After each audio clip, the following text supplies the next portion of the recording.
Somewhere down the road, we're all going to be faced with challenges that feel sometimes insurmountable.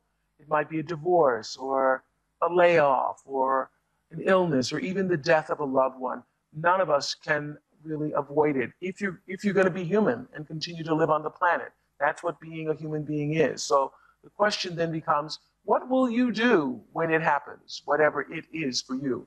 For Rhonda Britton, it took nearly 2 decades. That's 20 years to figure it out. When she was 14, Rhonda witnessed her father kill her mother and then turn the gun on himself. And what happened after that? Well, I pretty much blame myself. I mean, I'm the only witness. I'm sitting there with the gun, and I'm watching this whole thing unfold, and I believe that somehow I should have been able to stop it. I should have been able to save my mother. I should have been able to do something. So it took you two decades to figure out that you couldn't have. And 2 decades of personal hell. I tried to kill myself 3 times. I used alcohol. Let's just say I didn't live the best life those 20 years. Really? Because you were still blaming yourself for your mother's death all those years. I was blaming my father. I was blaming my mother. I was blaming me. And so what was the turning point for you, Rhonda? A decision. And I think that's such an important skill for everybody. I think you get to a point in your life, whenever you're going through something traumatic, that you have to make a decision. And I, after my 3rd suicide attempt, realized this isn't working for me. I had to decide who I was going to be. I had to decide who I was going to become.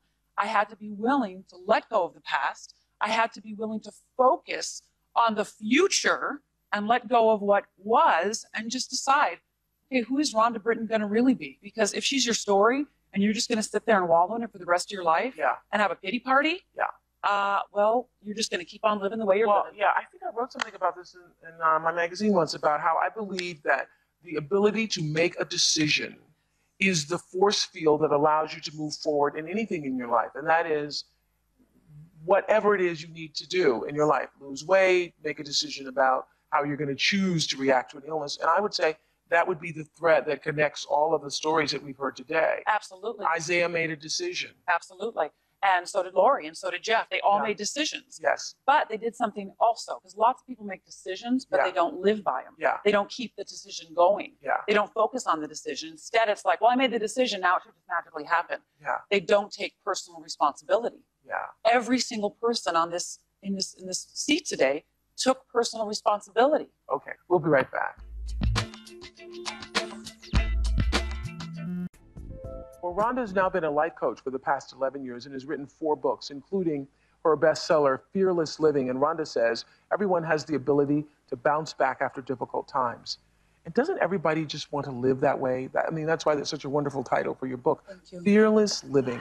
To go through life not being afraid. Well, you know, it was really interesting because every single story today, Lori and Jeff and Isaiah talked about how afraid they were at certain points. They just went, you know what, I'm going to face it, and I'm going to keep going. I thought that's beautiful what Lori said about allowing yourself to feel the feelings. When we accept that we're human and we have feelings, we actually get to experience the divine. We get to experience the divine. And the reason you do is because the divine speaks to you through your feelings and your emotions. That's your soul talking to you. Absolutely. You got to believe it. You got to believe that more than the fear. You got to believe that more than the past. You got to believe that inner voice. You know, we all need support, but I also think that at a turning point for everybody when they need to change their life or want to change their life is they have to sit and say to themselves, no one's going to change it but me. That's right. You know, several weeks ago we did a show on The Secret, and a lot of people are getting that videotape. If you haven't, it's really great. But the whole point of The Secret is that you know, we've lived in a culture where you say, do unto others as you would have them do unto you.